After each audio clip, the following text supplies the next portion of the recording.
Olá pessoal, tudo bem?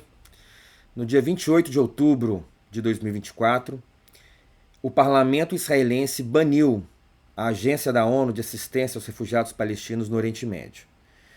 Essa ação é uma ação muito perigosa e foi contestada internacionalmente, em razão dos impactos negativos que isso pode trazer para os palestinos na região. Em razão disso, a nossa discussão do dia de hoje vai ser exatamente essa. Israel expulsou a agência da ONU, a UNRWA, de Gaza, Cisjordânia, Jerusalém Oriental e as razões disso. É um momento muito complicado em Israel, na Palestina e no Líbano. Mas quando se envolve organismos internacionais, como as próprias Nações Unidas, isso se torna ainda mais complexo. Por quê? Porque essas organizações internacionais têm um papel importante na busca de diminuir a tensão e de auxiliar um lado mais fraco ou um lado forte que precisa da mediação com um lado mais fraco ou com grupos transnacionais. Então, as Nações Unidas têm tido um papel importante nesse sentido, né? E, e nesse caso, a Agência de Assistência aos Refugiados Palestinos tem trabalhado fortemente durante muitos anos para tentar lidar com essas situações. Mas a primeira questão que eu quero apontar aqui, e rapidamente, é quem que é a Agência de Assistência aos Refugiados Palestinos no Oriente Médio. Tá? Vamos compreender um pouco melhor qual que é a tarefa dessa organização, que é uma organização muito importante, que é parte da ONU. Então, quando que começa a história da agência?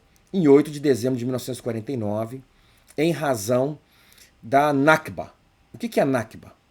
Quando Israel declara a independência no dia 14 de maio de 1948, sem a implementação também de um Estado palestino e da Resolução 181 da Assembleia Geral, que vai criar a partilha da Palestina entre um Estado árabe palestino e um Estado judeu-israelense, isso gera um desastre para os palestinos, que eles chamam isso de Nakba.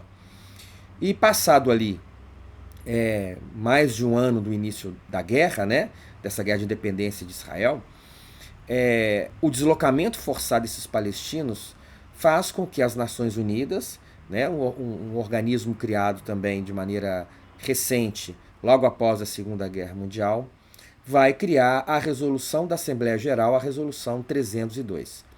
E essa resolução cria, então, essa agência que tem por objetivo principal cuidar dos palestinos refugiados que estavam ali em Gaza, na Cisjordânia, Jerusalém Oriental, no Líbano, na Síria e na Jordânia.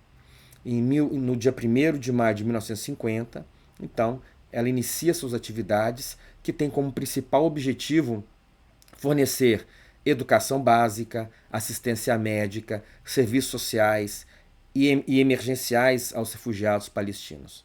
Mais de 8 milhões e meio de palestinos já passaram ali pela assistência da agência. Hoje, ela é fundamental para a distribuição de alimento, para tentar criar condições de inserção de trabalho desses refugiados. É uma condição de limite, tanto na Palestina, né, hoje territórios ocupados, quanto no Líbano, na Síria e na Jordânia. Hoje ela vai atuar justamente nesses lugares. São 59 campos de refugiados oficiais que a agência atua. Vários em Gaza, vários na Cisjordânia, no Líbano, na Jordânia e na Síria. E o número de refugiados atendidos nesses últimos 70 anos foi mais de 6 milhões.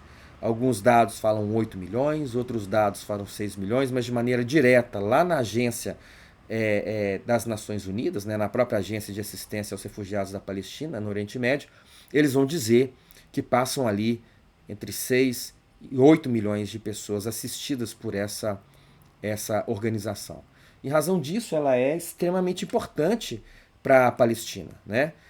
E enquanto a gente imagina a ausência dela para ações de apoio a essa população, nós temos a clareza da dificuldade que é chegar alimento, que é chegar médico, que é chegar educação para essa população. Mas desde o dia 7 de outubro de 2023, isso não acontece no dia 7 de outubro. Nós já temos casos, não só na Cisjordânia, em Gaza, mas também no Líbano e na Síria, de situações em que Israel vai atacar essas instituições internacionais. Mas, a partir ali do dia 7 de outubro, Israel começa a atacar posições da própria agência, né? Da agência ali de assistência aos refugiados palestinos. Essa é uma imagem em Gaza e como que isso tem afetado o trabalho dessa instituição, né? Aqui são soldados israelenses em frente da sede, como que ela está completamente destruída e a situação só foi piorando, porque houve ali um trabalho sistemático de destruição dessa infraestrutura da própria agência. E para piorar ainda mais a situação, no dia 28 de outubro de 2024, o parlamento israelense vai aprovar uma lei que vai banir essa agência, então, dos territórios ocupados e de Israel, o que gera uma outra situação extremamente perigosa, penosa, e abre um precedente sem notícia no Oriente Médio, né? Então, quando nós temos essa situação em que o parlamento israelense vai aprovar banir, né, essa instituição, que é uma instituição tão importante para a região, isso põe em risco a sobrevivência dos palestinos. Então, o que foi essa ação do parlamento israelense? Eles vão votar, me parece, foram 92 votos a favor e 10 contra, mas eles vão banir essa organização, eles vão impedir que órgãos nacionais israelenses tenham qualquer contato com essa agência das Nações Unidas e ainda vão colocar essa agência como um organismo terrorista, o que torna a situação ainda pior. Quando que esse problema mais sério começou com a agência? Foi quando Israel começou a acusar a agência de ter integrantes que faziam parte do Hamas e que participaram dos ataques, do massacre do dia 7 de outubro de 2023. A própria agência da ONU faz uma investigação, encontra ali 9 pessoas que provavelmente estavam relacionados de maneira indireta com as ações ali do dia 7 de outubro e vão demitir essas pessoas. Então, é importante salientar que essas coisas podem acontecer pela própria complexidade da situação. Israel mesmo prendeu, há 2 semanas atrás, quase que 10 cidadãos israelenses que foram acusados de colaborar com o Irã, de espionarem em favor do Irã. E isso não significa que todos os israelenses espionam para o Irã. Então, tem um ditado que diz o seguinte: nós não podemos jogar água fora da bacia junto com a criança. Então, se existe problema com a instituição, nós temos que observar, tomar as decisões adequadas, punir os responsáveis, mas ela tem um trabalho muito importante ali em Gaza, na Cisjordânia. E essa resolução do parlamento israelense proíbe a sua atuação. Então, daqui 3 meses, ela vai ser proibida de continuar funcionando, tanto em Gaza, quanto na Cisjordânia, quanto também em Jerusalém Oriental. E isso revela a complexidade desse caso, que leva a uma possibilidade de morte mesmo, de morte dos palestinos que estão em Gaza. E aí, uma questão importante que a gente deve tratar aqui é como que Israel lida com as instituições internacionais. Nós temos visto nos últimos anos ataques diretos, não só de Israel, mas de vários outros países que vão diminuir a importância dessas instituições. Mas, no caso de Israel, isso é ainda mais complicado. Por que isso é muito complicado no caso israelense? Porque foi justamente uma resolução da Assembleia Geral do dia 29 de novembro de 1947, resolução 181, que vai dar a Israel a esperança da existência do seu Estado. É a partilha da Palestina, contrariando os árabes, contrariando os palestinos. Ela é aprovada e vai ser em razão desta resolução que o mundo vai dizer: vamos ter de criar um Estado palestino-árabe e um Estado judeu-israelense. Quem que fez isso? Foram as Nações Unidas.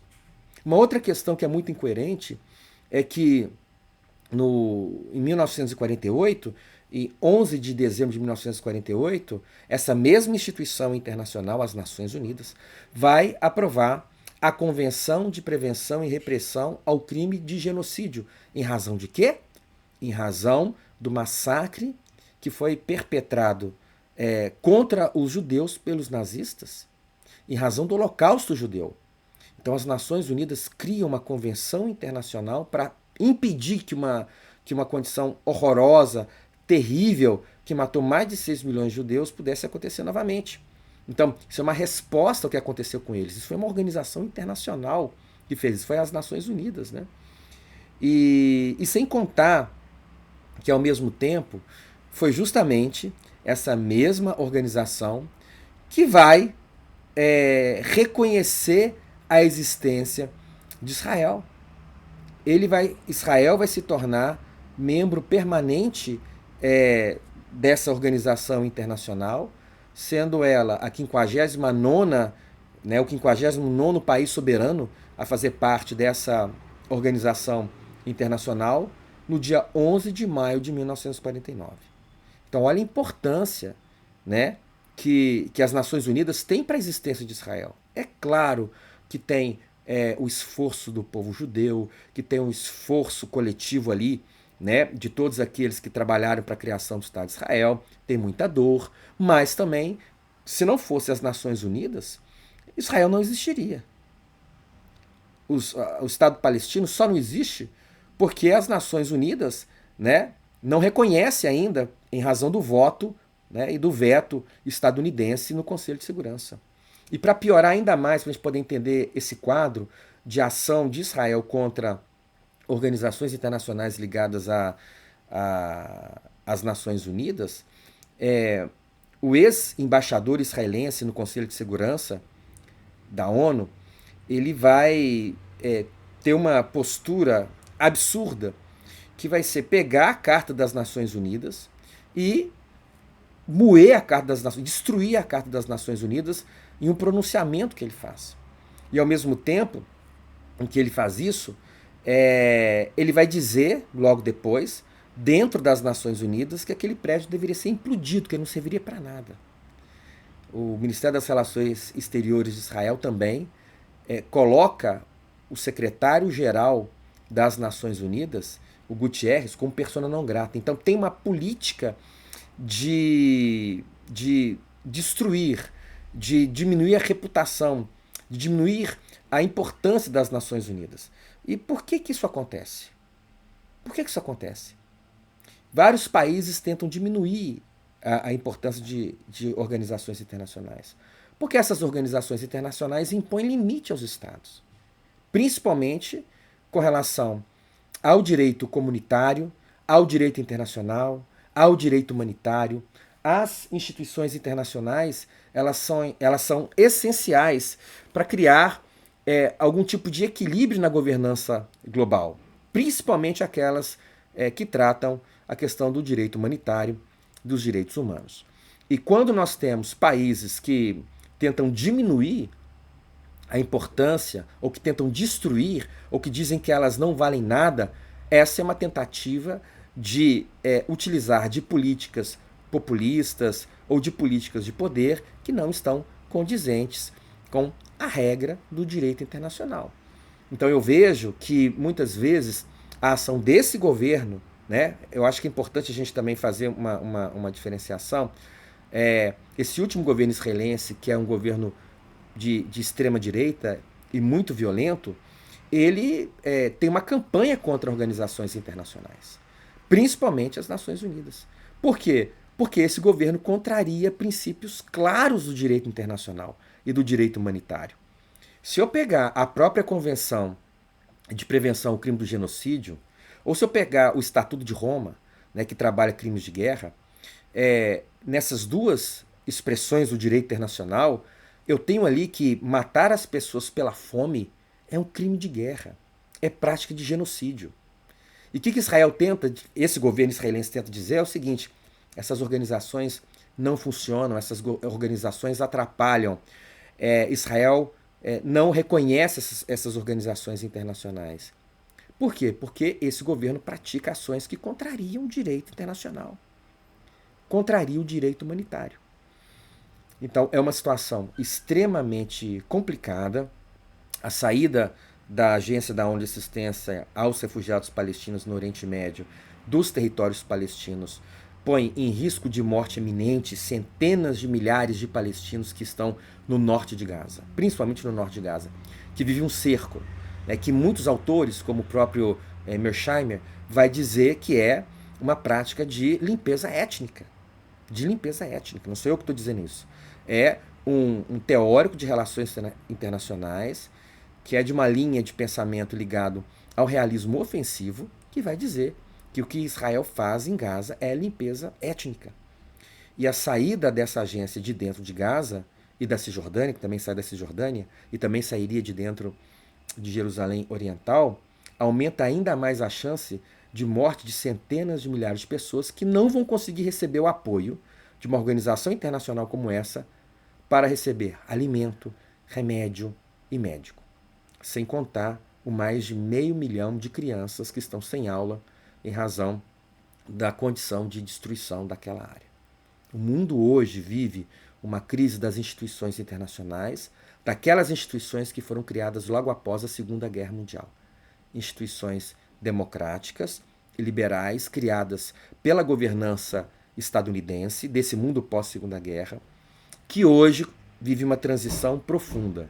E vai ser justamente essa transição e a incapacidade dos Estados Unidos, como essa grande força internacional, de fazer valer os princípios dessas instituições internacionais, que faz com que elas percam sua eficiência.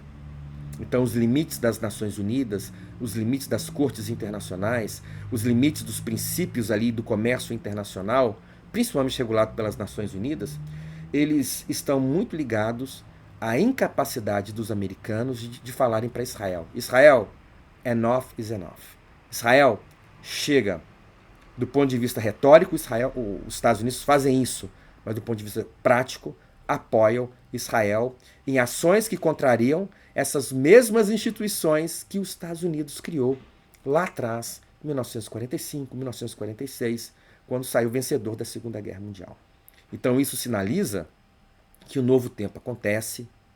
A conferência dos BRICS na Rússia, em que vários países do sul global se encontraram e querem participar dessa organização, também é revelador que essa perspectiva de um mundo unipolar americano deixa de existir e que um novo mundo multipolar surge. E nessa transição, a incapacidade dessa principal força militar, econômica, que é os Estados Unidos, que tem sido perseguido de perto pela China, perde a capacidade de influenciar e perde a capacidade de falar para determinados países: basta. Isso é, perde a possibilidade e a capacidade de tornar o nosso mundo mais estável. Então nós vivemos esse estado de coisa hoje. E o ataque contra essa organização, que foi condenado pelos próprios americanos, os americanos falaram: não deve fazer isso. A União Europeia disse: não deve fazer isso. Vários países vão falar: por favor, não faça isso. Isso não é suficiente. Isso revela a complexidade do mundo em que nós vivemos e como que nós devemos acompanhar de perto essas ações. E vamos torcer para que as pressões possam de fato acontecer e que Israel permita a manutenção da presença dessas organizações internacionais para que os palestinos não morram de fome, não morram de doenças e que eles possam então manifestar o seu direito a viver na sua terra, como colocam ali as resoluções do Conselho de Segurança, da Assembleia Geral dos Estados Unidos.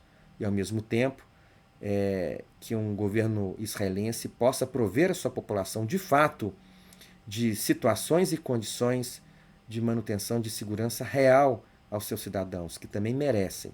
Mas isso não vai acontecer matando centenas de milhares de pessoas. Isso só alimenta um ciclo sem fim de violência.